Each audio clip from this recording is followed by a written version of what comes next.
Ito nga yung araw na dinalaw ko si nanay at heto'y nakaupo naman siya sa kanyang paboritong upuan dyan.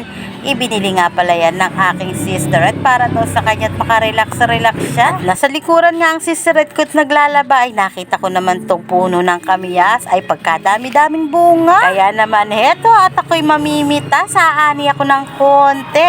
Ay napakasarap nga nito sa mga sinigang, lalo na sa pinangat na isda. Heto nga, enjoy na enjoy ako manguha nitong mga kamyas nato at heto nilagay ko na nga sa plastic at nang marami-rami ang aking makuha.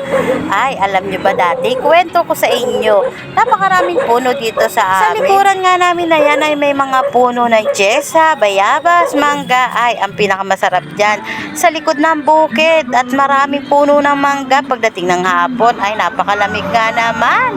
At syempre, namamatukal kami na may dalang asin. Dito rin sa amin kami naglalaro dati. Meron tagu-taguan, harangan taga, piko, bahay-bahayan.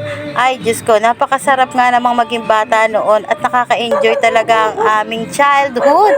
At heto nga nakita ko yung bunga ng malunggay. Kaya sabi ko sa pamangkin ko, ay ikuha ko. Ayun nga, umakyat sa pader. At heto nga, at iniitsa na niya yung mga malunggay. Ang dami nga naman talaga. Oh, eto, ang lalaki pa, diba? Ang sarap nga nitong igisa sa may kamatis lang.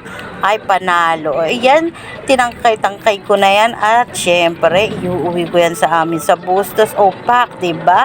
So, iyon lang. May malunggay na ako at igigisa ko yan pag-uwi ko.